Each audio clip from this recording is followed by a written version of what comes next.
ڕێنمایی ژمارەیەکی بەڕێوەبەرایەتی چاپ و بڵاوکراوەکانی وەزارەتی ڕۆشنبیری حکوومەتی هەرێمی کوردستان ڕۆژنامەنووس و میدیاکارانی نیگەران کردووە. ئەوان دەڵێن ئەو ڕێنماییە ئاستەنجی بۆ کاری ڕۆژنامەوانی دروست دەکات.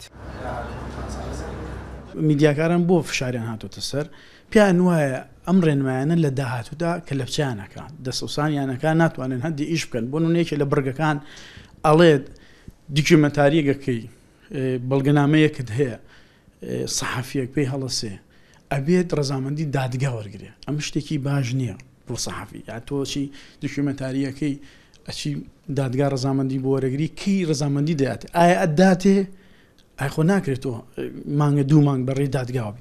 ئەمە بۆ سەحەفی بەڕاستی تۆزێ فشار دروستەکە، بەڵام هەندێک لایانی تر ئێستا ئەو دۆخەی میدیای تایە فەوزایە دروست بۆ ئەو هەموو پەیجە و سۆشیال میدیا و شوێنیان نادیارە و دەرکەوتنی شوێنی میدیا و دەستگاکە لەکوێ، ئەمە شتێکی زۆر باشە بۆ میدیاکار. بەڕێوەبەری چاپ و بڵاوکراوەکان لە وەزارەتی ڕۆشنبیری ڕایگەیاند ئەو ڕێنماییە بۆ ڕێخستنی کاری میدیاییە لە هەرێمی کوردستان. ئەو ڕۆژنامەنووسانی ڕەخنە لەو ڕێنماییە دەگرن دڵنیان بە باشینەیان خوێندوتەوە و لە ئامانجەکەشی تێنەگەیشتون. ناکرێت هەر کەسەوە بۆ خۆی ماچێکی بەدەستەوە بێتن.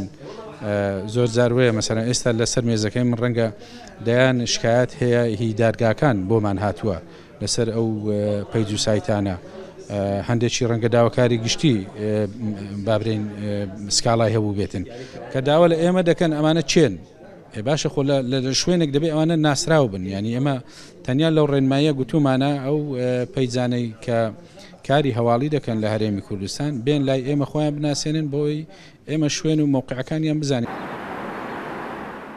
ڕێنمایی ژمارەیەکی بەڕێوەبەرایەتی چاپ و بڵاوکراوەکانی وەزارەتی ڕۆشنبیری لە ساڵی 2014 دەرچووە و ئەم ساڵ هەموار کراوەتەوە. لە کۆتایی مانگی ئایاری ئەم ساڵیش چۆتە بواری جێبەجێکردن و کاری پێدەکرێت. بڕیار محەممەد، کورسات نیوز، هەولێر.